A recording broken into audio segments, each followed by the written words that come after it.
Hello, fellow members of the Midnight Society. Welcome back to another episode review from the show Are You Afraid of the Dark? Last time, we covered the tale of Laughing in the Dark. A pretty good story about a haunted amusement park ride with a cigar-smoking clown. Tonight's narrative also features a ghost. Will it be as chilling as the last one? Let's find out. Submitted for the approval of the Midnight Society, I call this Season 1, Episode 3, The Tale of the Lonely Ghost.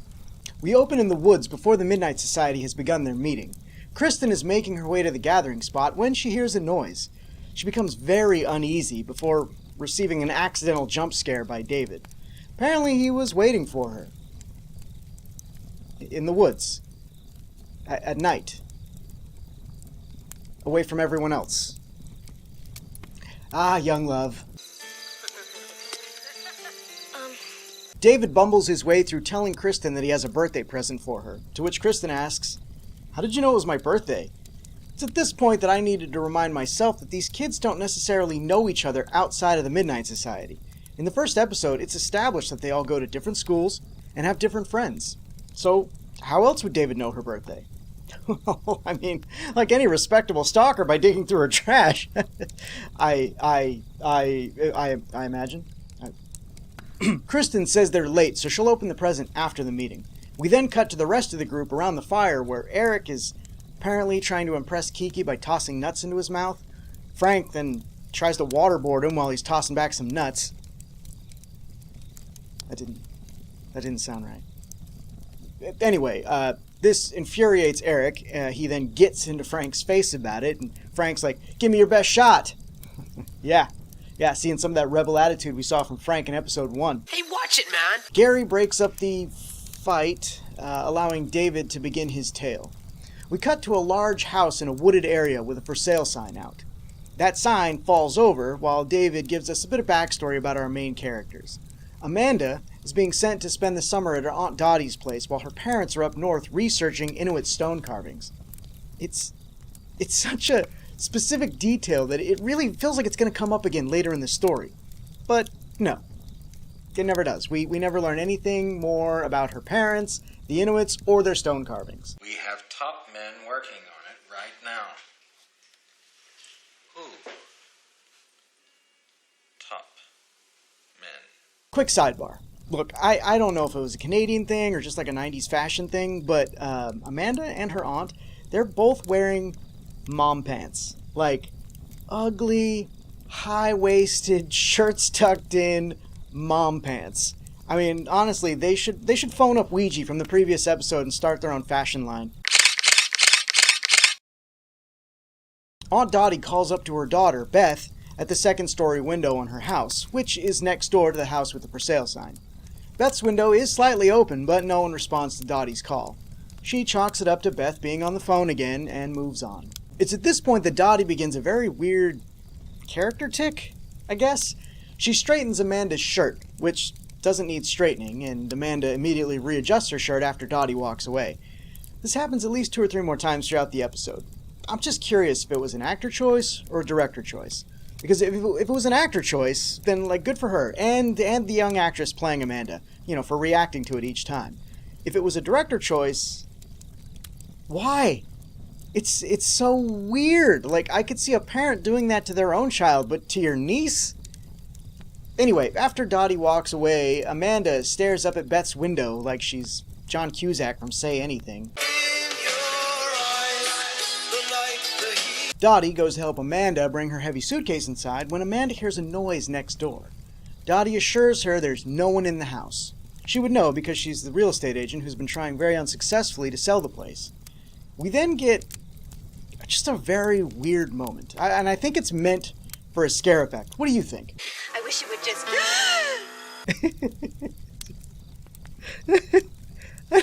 I don't know what I'm supposed to feel when I play it again. I don't know what I'm supposed to take away from that. Is it supposed to be scary? I don't know. We should probably just move. Dottie then demonstrates why she's a terrible real estate agent before taking Amanda inside her home. We cut to Beth's room where she's talking smack about Amanda to a friend on the phone. Dottie brings Amanda into the room and we learn 2 important lessons. 1, Beth has resting douche face. And 2, Beth has a stuffed animal collection that is so large, she has no room to be talking down on anyone. And look, I would know, guys. I had quite the healthy stuffed animal collection in elementary school and high school. And a bit of college. Dottie leaves the 2 girls alone, and Beth reveals what we've already gathered about her. She's a terrible human being that could rival Eric in the charm department. And you're a snitch too. You're a chicken and a snitch. I couldn't stand being you. She tells Amanda that she doesn't want to spend the summer with her. Amanda proposes that they could hang out with Beth's friends, to which Beth says that in order to do that, she has to prove that she's not a Zeeb. A Zeeb. A Zeeb? Zeeb. A total and complete loser. One unable to do cool things like spend the night in a haunted house. Okay, that is way too specific. Did someone post this to Urban Dictionary just in case someone needed to look it up upon watching the episode? Well played. Amanda asks how she can prove that she's not a Zeeb, and Beth gives her the rules. First rule of Fight Club is, you do not talk about Fight Club. Her first rule is that she doesn't want to know Amanda's there. Nice. Real nice. Followed by Amanda not being allowed to cry to Dottie or the nanny no matter what happens. That is a terrible deal. Amanda, don't do it. Don't do it! To quote a very good friend of mine, It's a trap! the final rule is that she must pass a gang-style initiation. What? But, I mean, they're in Canada, so really all that means is that she's got to spend the night alone in the house next door. Which, is also supposed to be haunted, so there's that. We dissolve to night, where Amanda is sitting in the upstairs hallway writing a letter to her parents. Why? Surely downstairs with a light source at a counter or a coffee table would be a better choice than on the floor in a hall, in the dark. Seriously, Canada, what is going on? Like, your kids in these shows do the weirdest things for the most menial tasks. Like, do you guys just have dumb kids or bad writers? Amanda is interrupted by the nanny coming upstairs, who attempts to introduce herself. She says, "I'm Nanny." Wait, so is she the nanny? Or is her name Nanny? Or are both of those things true? I'm so confused right now. And we don't get to find out because before Amanda and Nanny can shake hands, Beth jumps out of her room screaming, Beth continues proving that she deserves a horrible fate, which causes the nanny to retreat back downstairs like a frightened animal. Beth then tells Amanda how she wants her nanny gone, and she hates how her nanny's always watching her. You know, like how a nanny is supposed to do. Anyway, Beth then gives some half-hearted exposition revealing that the nanny has some sort of connection to the house next door. We cut to the next day where Amanda runs into Nanny on the stairs. Nanny drops a locket that Amanda returns to her. Little obvious MacGuffin, eh? We then get treated to more of Beth being a Did I just get censored? She was being one and you know it. Don't touch my stuff. We dissolve to night where Amanda, Beth, and all her friends are standing outside the house next door. Beth gives the story about why the house is haunted. Yay! More talking and not showing. Apparently, a little girl who couldn't talk was sent to stay with her grandma when her mom went away to take care of her sick father. Only the little girl didn't make it to her grandmother's. Because on the way, some mean kids surrounded her and teased her. What? What happened? What? Oh, nothing still? Well, okay.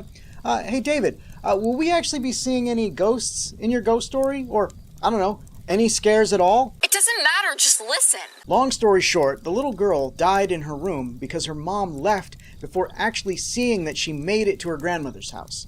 And her grandmother didn't think to check on her because she didn't know the little girl was coming to her house.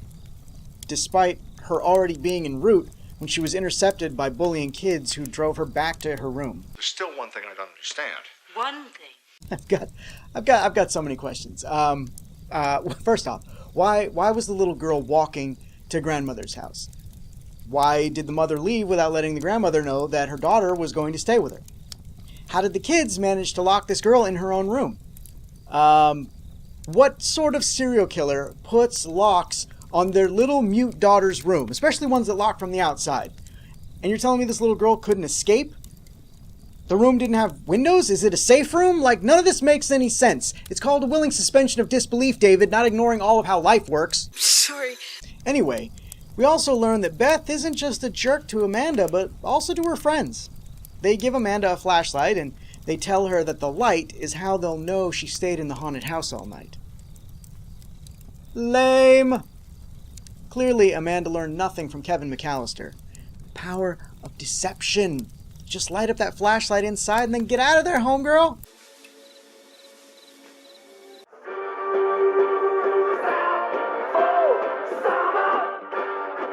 Beth and her friends leave before Amanda even enters the house, but Amanda has poor hearing, I guess, and doesn't hear them run off. But anyway, once inside, she enters a bedroom to find the words "Help Me" written on the wall backwards. She looks over at a mirror on a closet door, and a disheveled little girl in an old-timey smock appears. She reaches out a hand, prompting Amanda to scream and flee the house. We cut back to the Midnight Society, where Betty Ann says the story is very creepy. What? Have we been listening to the same story? We are more than halfway through the episode, and Closet Ghost, who does nothing, by the way, is the first scary moment that we've had. Back in the story, it's the next morning, and both girls are in trouble for sneaking into the house and writing on the wall. Dottie tasks them both to clean it up, and Beth is seething. I mean, not that you can really ever tell, because, like, even when she's happy, she looks mad. They enter the house next door to discover that the backwards writing is now all over the room. Amanda says that a ghost did it, but of course Beth doesn't believe her, until the bedroom mirror changes to reveal another bedroom, one filled with a magnificent stuffed animal collection, and of course Beth becomes enamored and just, steps into the mirror like you do, despite Amanda's protests. Beth gets trapped inside the mirror, but the ghost of the little girl steps out. She presents Amanda with a locket which has a picture of Nanny on it. Amanda goes next door and shows the locket to Nanny just before she was about to leave forever, right? Apparently, even she got tired of Beth being a Really? Really? She is, Anyway, Amanda convinces Nanny to come with her to the haunted house, and Nanny is reunited with her ghost daughter. Okay, you know what, David? I was doubting you, but this, right? I see where you're going now. This is it, right? This is where the big, scary, messed up ending with a twist happens, right? The ghost is going to murder her mother and inhabit the body of Amanda, right? And then go on to rule the universe from beyond the grave. Indeed! The ghost wants her mother to go with her into the mirror, and Nanny does. Once on the other side, the mother and daughter look happy and like their younger selves. So not scary. That's what we're going with, David? Okay, all right. Anyway, they exit through a door on the other side of the mirror, leaving Beth alone in the mirror image before it changes back to normal. Wait. Did you just murder Beth in this magic mirror? If you do, David, the whole story will be totally worth it. I tried, David. I tried to give you a chance. Multiple chances. More chances than I gave Frank. And this is how you repay me? Sorry. Beth's friends wander in for some reason, as Beth is pleading for Amanda to help her. Amanda says she'll help if Beth stops bossing her and her friends around. Beth agrees, and Amanda opens the closet door where Beth, falls out of it for some comedy hijinks. Okay, I'll let you out. Oh, can I do that? Back at the Midnight Society, Kristen asks what happened to the girls after the story ends. Oh, those classic "where are they now" explanations.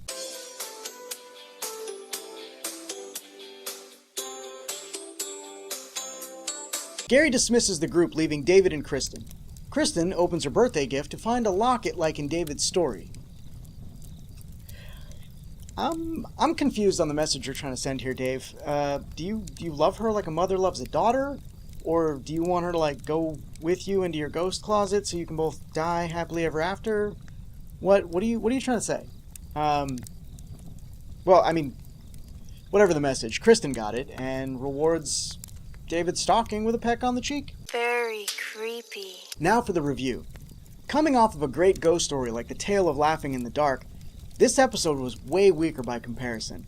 The backstory for the ghosts it's confusing at best, and it could be that the story is delivered via Beth, who is clearly not a reliable source, but I mean the end result sort of matches up with what's presented. It just doesn't make a lot of sense, and it leaves more questions than even what I've already asked, and I watched it twice to make sure that I wasn't missing something.